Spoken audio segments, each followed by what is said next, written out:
के प्रेमियों, श्री महाराज जी के चैनल को सब्सक्राइब करें एवं बेल आइकन पर क्लिक करें, जिससे सभी सत्संग भजन आपको टाइम पर मिलते रहें। जयकारा बोलिए श्री गुरु महाराज की जय। श्री परमहंस सत्यार्थी जी महाराज की जय। श्री नगरी निवासी परमहंस सत्यार्थी जी महाराज सद्गुरुदेव भगवान के चिंतु बड़े दिनों से ज्ञान की वार्ता चलती आ रही है। जहाँ तक मैं समझता हूँ ये सारा ज्ञान महापुरुषों पर ही टिका हुआ है। महापुरुषों ने तपस्या की, उनका अभ्यास, उनका त्याग प्रेरणा देता है हमें ईश्वर की तरफ जाने के लिए। जो भी महापुरुष अपने वचन फरमाते हैं, चाहे वो पुस्तक के रूप में हो या सत्संग के रूप में हो, महापुरुषों का जितने भी प्रवचन हैं वो मानव जाति के लिए कल्याणकारी है और उन वचनों पर चलकर ही मनुष्य अपने जीवन का उद्धार कर सकता है, मोक्ष की प्राप्ति कर सकता है।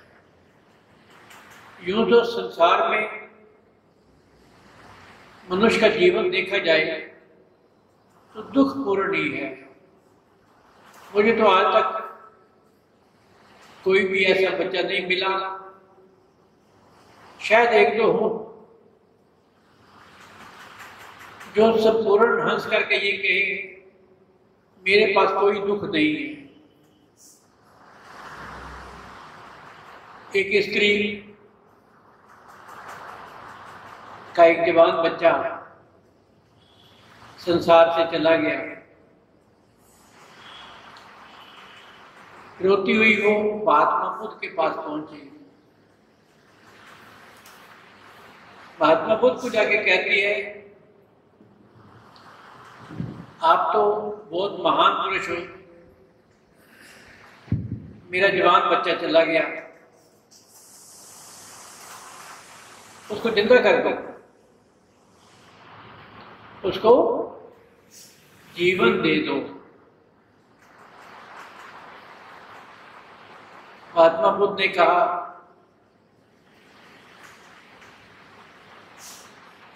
जिंदा कर दूंगा, इसको जीवन दे दूंगा, परंतु एक शर्त है कि सारे गांव में जाकर के मुट्ठी भर चावल ले, परंतु उनको ये कहना कि उनके परिवार में से किसी की मृत्यु ना हुई हो। परिवार में किसी की मृत्यु ना हुई हो, मुझे मुट्ठी भर चावल दे दो। वो बेचारी रोती रोती गांव के घर में गए, जाके कहने लगी कि मुट्ठी भर चावल दे दो। कहते हाँ ले लो, परंतु शर्त है कि आपके परिवार में किसी की मृत्यु ना हुई। वो कहने लगे अफसोस है, अभी अभी हमारे पूजनीय पिताजी का स्वर्गवास हो गया, इस कारण से हम तुम्हें कुछ नहीं दे सकते।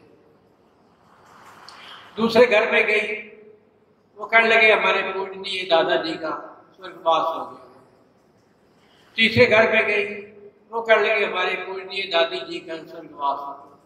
कहने का अर्थ सुबह से लेकर के शाम तक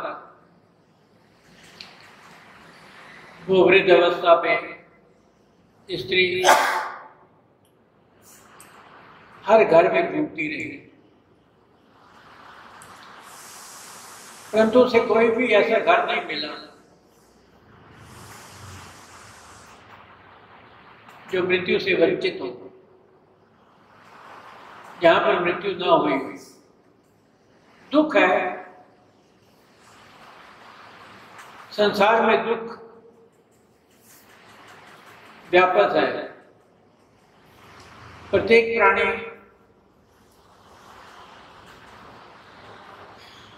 सामाजिक रूप में, आर्थिक रूप में, पारिवारिक रूप में, शारीरिक रूप में, किसी न किसी रूप में दुखी है। और दुख का पौधा हमेशा हरा रहता है, सुख का पौधा सूख जाता है। मनुष्य के पास सुख आता है, परंतु मनुष्य उसका विख्यान नहीं करता, ना उसे याद रखता है। छोटा सा भी दुख हो, हॉस्पिटल में जाएगा, मान लो किसी दुखी का हाल पूछने के लिए, ना चाहता हुआ भी वो अपने दुख का वर्णन जरूर करेगा,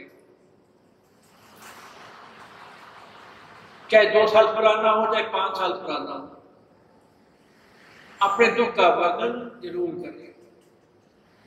उसके दुख का तो हाल पूछेगा,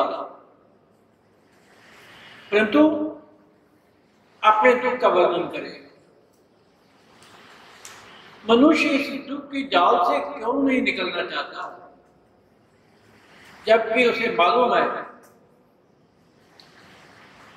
कि ये शरीर के जितना भी कार्य है, इसकी इंद्रियां जो भी कार्य करती हैं, मन बड़ी ऊंची ऊंची उड़ान उड़ाता है, दिमाग बहुत बातें सोचता है, हाथ पैर आंखें कान सभी इंद्रियां कितना कुछ करती हैं, परंतु मनुष्य ये नहीं सोचता कि ये सारी जड़ पदार्थ है, इसके पीछे कार्य करने वाली कोई चेतन शक्ति और है। उस चेतन शक्ति की ही सूचना की स्केच, उसकी आकृति महापुरुष और हमारे धर्मशास्त्र कहते हैं कि मनुष्य शरीर की जितनी भी इंद्रियां हैं, ये तेरी आवश्यकताएं, तेरी वासनाएं को चाहे पूरा करें, और यही अभिमान को ले आते हैं, और उसी अभिमान में पड़ करके तो गिर जाता है। दुख ये नहीं है कि कोई बात से दुख आता हो,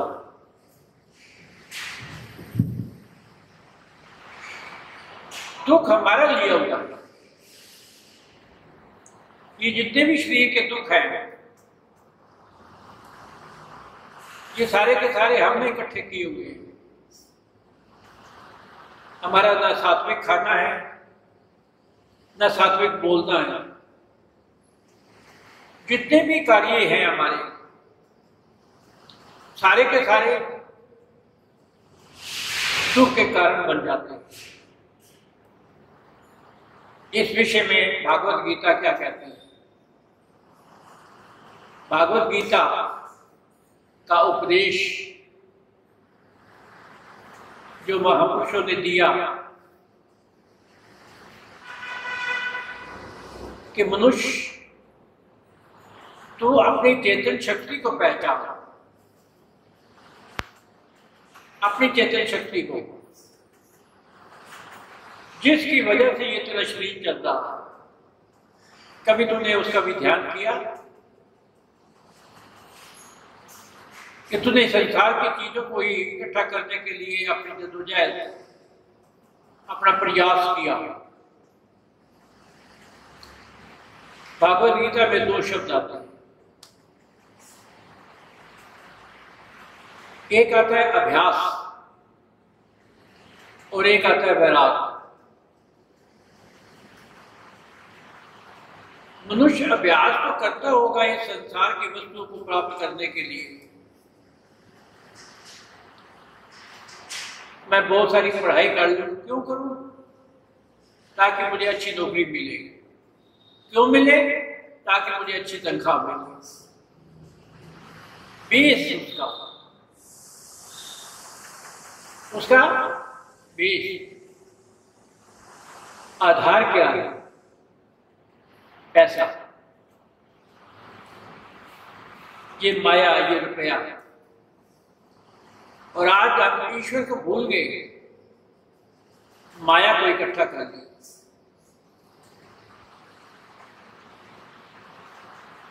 कभी भी हमें सदगुरुदेव भगवान जी ने जो हमें महामंत्र दिया हुआ है, उसका कितना अभ्यास करते हैं?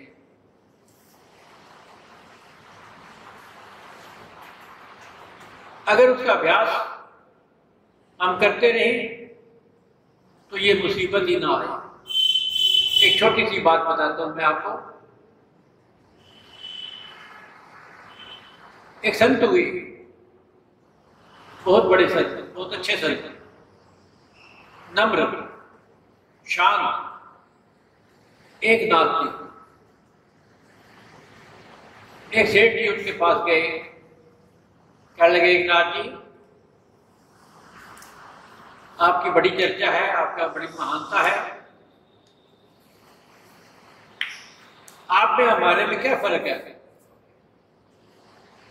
एक नाथ जी कहते हैं, अच्छा, इसका जवाब साधारण दे दूंगा तो ये मानेगा नहीं, सेठ है, इसका ऑपरेशन ही करना पड़ेगा। एक नाथ जी ने 1 मिनट आंखें बंद की,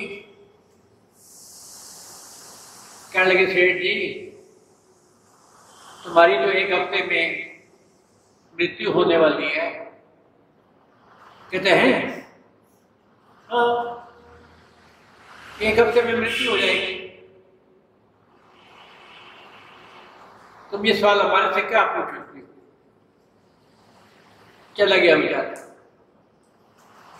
पहला दिन दुकान पर आया, कहने लगे, भाई हमने कोई लाभ नहीं लेना है, जाना तो है ही। जिन जिन को उधार दिया हुआ था उनको अगर है तो दे दो, नहीं तो मैंने तो जाना है। घर में आकर के स्वादिष्ट भोजन करता था, जो बना हुआ है वही खा लिया, मैंने तो जाना है। मुंह पर एक रट लगे, वो प्यालियां, वो स्वादिष्ट खाने, वो धोखाधड़ी, धीरे धीरे सब खत्म हो गया। 6ठा दिन आ गया। सुबह सुबह उठ करके स्नान किया। उस स्थान के जो भगवान कृष्ण जी को विठल कहते हैं, सुबह सुबह स्नान करके मंदिर में विठल जी, हे परमात्मा, हे मेरे ईश्वर, रट लग गया, क्योंकि जाना तो है ही। भगवान की आराधना में लग गया।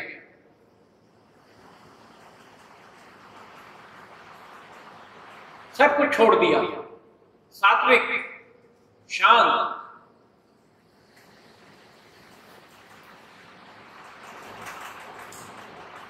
घर वालों ने, रिश्तेदारों ने कहा इसको हो क्या गया है, ये तो संत बन गया, सब कुछ छोड़ दिया ऐसे, तो ये तो संत बन गया।